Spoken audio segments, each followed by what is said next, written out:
Series resonance circuit एक ऐसा circuit जिसमें हमारे पास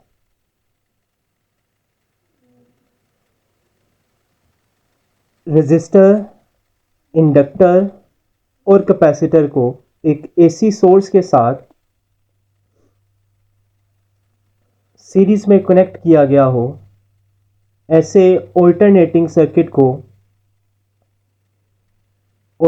करंट सर्किट को हम लोग नाम देते हैं सीरीज रेजोनेंस सर्किट का। द डेफिनेशन हमारे पास a circuit in which resistor, inductor and capacitor are connected with an AC source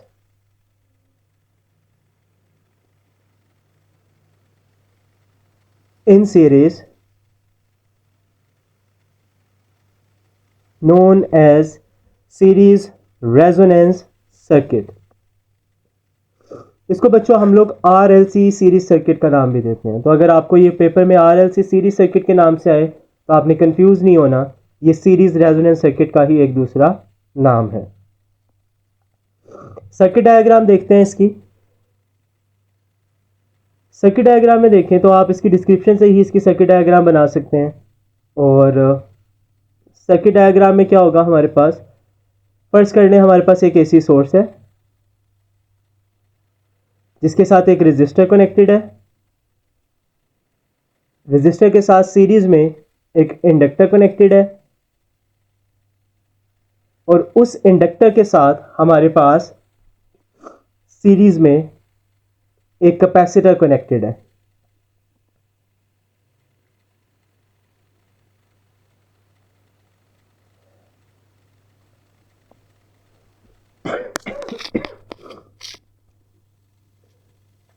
resistor of resistance R, inductor of inductance L, capacitor of capacitance C। Phasor diagram या vector representation को देखते हैं। आप लोगों ने पहले इंडिविजुअली सर्किट्स को discuss किया, उसमें हमने पढ़ा था कि भाई हमारे पास जो रेजिस्टर है उस केस में जो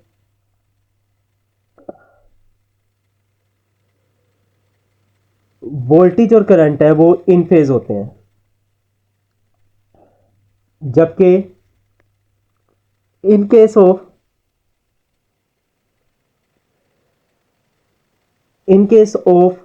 इंडक्टर एंड कैपेसिटर हमारे पास जो वोल्टेज है इंडक्टर के केस में लीड कर रहा होता है, जबकि कैपेसिटर के केस के अंदर हमारे पास वो लैग कर रहा होता है। तो अगर आप इसकी फेजर डायग्राम देखें, in case of inductor voltage और रिएक्टेंस, तो जो वोल्टेज है वो करंट के साथ रेजिस्टर का इन फेज होगा, इंडक्टर का लीड कर रहा होगा 90 डिग्री से, कैपेसिटर का लैग कर रहा होगा। और अगर आप रिएक्टेंस की शक्ल में देखेंगे तो XL और XC, रेजिस्टेंस R से XL लीड कर रहा होगा एंगल 90 से और रिएक्टेंस XC जो सी है वो लैग कर रही होगी। फर्दर हमारे पास रेजोनेंस फ्रीक्वेंसी, या फिर उससे पहले आप देखें कि आप लोगों ने फॉर्मूला पढ़ा था कि भाई हमारे पास जो XL है वो ओमेगा L के इक्वल होता है और ओमेगा की वैल्यू हमारे पास 2πfL होती है। तो बच्चों हमारे पास यहाँ पर अगर आप एक्सप्रेशन को देखें तो हमारे पास जो XL यानी रिएक्टेंस XL है उसका फ्रीक्वेंसी से रिलेशन डायरेक्ट है, और जबकि XC का फॉर्मूला आता है 1/ओमेगा C। ओमेगा की वैल्यू सब्स्टिट्यूट करेंगे तो 1/2πfC हो जाएगा, और XC का फ्रीक्वेंसी के साथ जो रिलेशन है वो इन्वर्स है।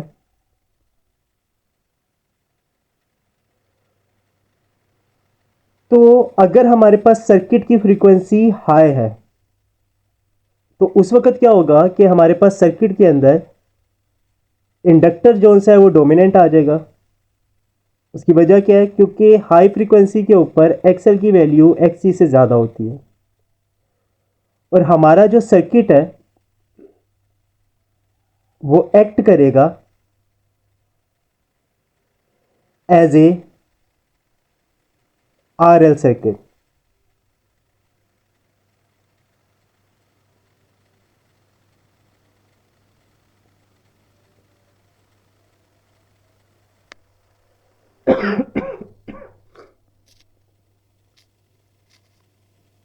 और जबकि एट लो फ्रीक्वेंसी हमारे पास कैपेसिटर जो है वो डोमिनेंट आ जाएगा। उसकी वजह क्या है? क्योंकि लो फ्रीक्वेंसी के ऊपर XC जो है वो ज़्यादा होता है और XL हमारे पास कम होता है। और लो फ्रीक्वेंसी के ऊपर हमारे पास जो सर्किट है it will act as a RC circuit.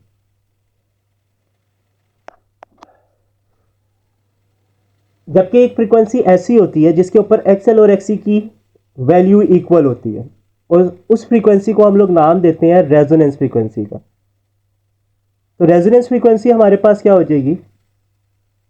एक ऐसी फ्रीक्वेंसी जिसके ऊपर XC और XL आपस में इक्वल हो, उस फ्रीक्वेंसी को हम नाम देते हैं रेजोनेंस फ्रीक्वेंसी का। तो frequency eight which XC is equal to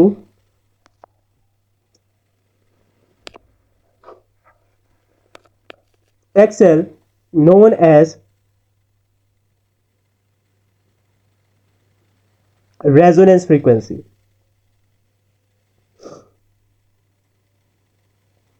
इसको हम FR से रिप्रेजेंट करते हैं। फॉर्मूला अगर आप ड्राइव करना चाहें तो आपके पास XC XL के इक्वल है और जबकि आप लोगों को मालूम है XC 1/ωc के इक्वल होता है और जबकि XL हमारे पास ωL के इक्वल होता है। अच्छा, इसकी डेरिवेशन मैं इसी टॉपिक के अंदर करवाऊंगा। नेक्स्ट टॉपिक में भी ये चीज़ आती है तो वहाँ पर मैं इसको ड्राइव नहीं करूँगा, वहाँ पर मैं डायरेक्ट एक्सप्रेशन लिखूंगा। और XC जो है हमारे पास वो हमारे पास 1/2πfc के इक्वल होता है और जबकि एक्स ωL जो है वो हमारे पास 2πfL के इक्वल हो जाएगा। यहाँ पर अगर आप इसको रीअरेंज करें तो रीअरेंज करने से आपके पास एफ स्क्वायर का एक्सप्रेशन आ जाएगा 4π² 1/4π² LC। दोनों तरफ स्क्वायर रूट लेंगे, रेजोनेंस फ्रीक्वेंसी को FR से रिप्रेजेंट किया जाता है। दोनों तरफ स्क्वायर रूट लेंगे तो 4 का स्क्वायर रूट 2, पाई स्क्वायर से स्क्वायर रूट कैंसिल हो जाएगा और स्क्वायर रूट LC आपके पास एज इट इज आ जाएगा। तो ये जो एक्सप्रेशन हमने लास्ट पर लिखा है ये हमारे पास रेजोनेंस फ्रीक्वेंसी का एक्सप्रेशन था। आगे आपके पास इसकी आ जाती हैं प्रॉपर्टीज। प्रॉपर्टीज इंपॉर्टेंट है पेपर पॉइंट ऑफ व्यू से भी और एज ए MCQs और एज ए शॉर्ट क्वेश्चन और एज ए लॉन्ग क्वेश्चन, हर तरह से। अगर आपको लॉन्ग क्वेश्चन आता है तो उसमें डेफिनेटली वो प्रॉपर्टीज भी पूछता है। तो सबसे पहली प्रॉपर्टी तो आपके पास सिंपल है कि भाई हमारे पास जो रेजोनेंस फ्रीक्वेंसी है वो कैसे कैलकुलेट की जाती है। वो अभी हमने एक फॉर्मूला ड्राइव किया, उसकी मदद से हम उसको कैलकुलेट कर सकते हैं। The resonance frequency is given by FR is equal to 1/2π² LC।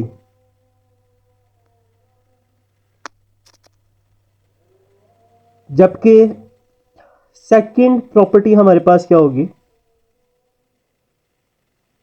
Second property है कि भाई रेजोनेंस फ्रीक्वेंसी के ऊपर जो इम्पीडेंस होती है सर्किट की, RLC सीरीज सर्किट की या सीरीज रेजोनेंस सर्किट की, वो मिनिमम होती है।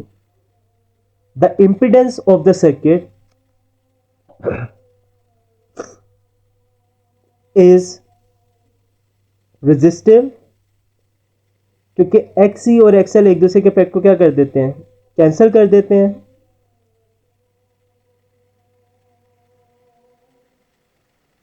और जो हमारे पास करंट और वोल्टेज है एट रेजोनेंस फ्रीक्वेंसी, ये दोनों आपस में इन फेज होते हैं। ठीक है। उसके अलावा अगर आप बात करें पावर फैक्टर की, तो जब I और V इन फेज होते हैं तो उस वक्त पावर फैक्टर हमें मालूम है किसके इक्वल होता है? 1 के इक्वल होता है, इज 1। सेकंड मैंने बताया अगर फॉर एग्जांपल 3 एलिमेंट्स थे, तीनों में से 2 का इफेक्ट आपस में कैंसिल हो गया तो हमारे पास इम्पीडेंस उससे क्या हो जाएगी?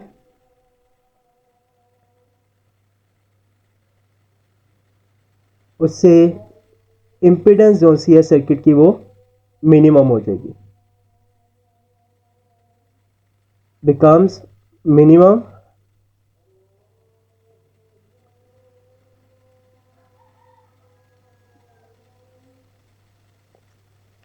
impedance becomes minimum and जब आपके पास impedance minimum होगी तो उससे आपके पास करंट क्या हो जाएगा,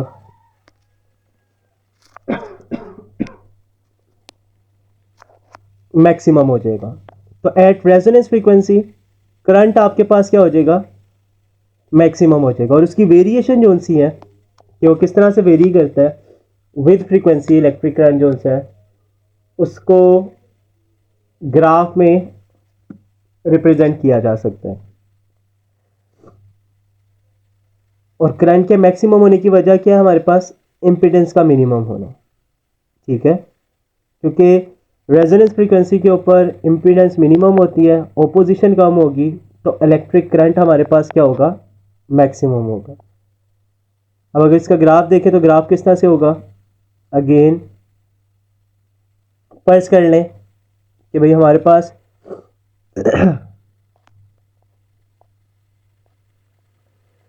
जो हॉरिजॉन्टल एक्सिस है वो फ्रीक्वेंसी को रिप्रेजेंट कर रही है, जबकि जो वर्टिकल एक्सिस है वो हमारे पास वोल्टेज को। और इसका ग्राफ कुछ इस तरह से होगा, जैसे जैसे आप इनिशियली फ्रीक्वेंसी इंक्रीज करेंगे तो जब तक रेजोनेंस फ्रीक्वेंसी अप्रोच करेगी उस वक्त करंट क्या हो जाएगा, मैक्सिमम हो जाएगा।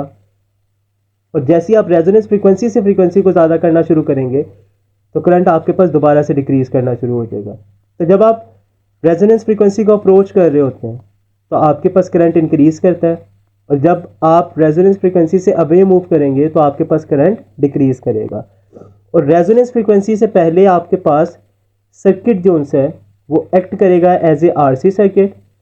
रेजोनेंस फ्रीक्वेंसी के बाद आपके पास सर्किट एक्ट करेगा एज ए आरएल सर्किट, और रेजोनेंस फ्रीक्वेंसी के ऊपर हमारे पास सर्किट एक्ट करेगा एज ए रेजिस्टिव सर्किट। तो ये भी आपके पास इंपॉर्टेंट एमसीक्यूज है कि रेजोनेंस फ्रीक्वेंसी से पहले सीरीज सर्किट कैसा एक्ट करता है, एज ए आरसी एक्ट करता है, आरएल सर्किट एक्ट करता है, या रेजिस्टिव सर्किट एक्ट करता है। तो ऑप्शन होगा हमारे पास आरसी सर्किट, उसके बाद आरएल सर्किट, और उस पर हमारे पास रेजिस्टिव सर्किट के तौर पे एक्ट करता है।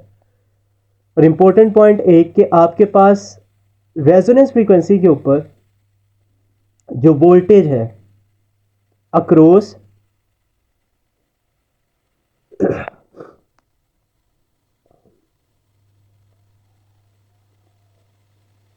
इंडक्टर, जिसको VL से रिप्रेजेंट किया गया है,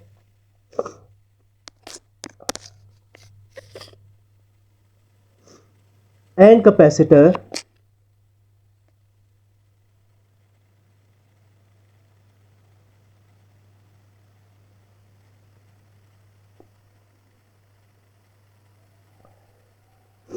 VC, ये हमारे पास लार्जर देन हो सकता है सोर्स के वोल्टेज से। इसकी रीज़न क्या है, इसकी रीज़न आपके पास बड़ी सिंपल सी है कि भाई जब आपके पास ऑल्टरनेटिंग करंट आपको पता है वेरी कर रहा होता है from positive peak to negative, negative to positive, तो इसमें अगर एक हाफ के दौरान अगर दोनों में से, क्योंकि इंडक्टर और कैपेसिटर दोनों ही एनर्जी स्टोर करते हैं, दोनों में से एक में एनर्जी अगर स्टोर हो रही है तो उस दौरान दूसरे में से आपके पास रिलीज हो रही होती है। और जब सेकंड हाफ आता है तो उसमें आपके पास जिसमें एनर्जी स्टोर हो रही थी उसमें से रिलीज होना शुरू हो जाएगी, और जिसमें आपके पास जिससे होगा क्या कि अब जिसमें एनर्जी स्टोर हो रही है उसको दो सोर्सेज मिल जाएंगी, जिसकी वजह से आपके पास वोल्टेज जो है उसके अक्रॉस सोर्स के वोल्टेज से ज़्यादा हो सकता है।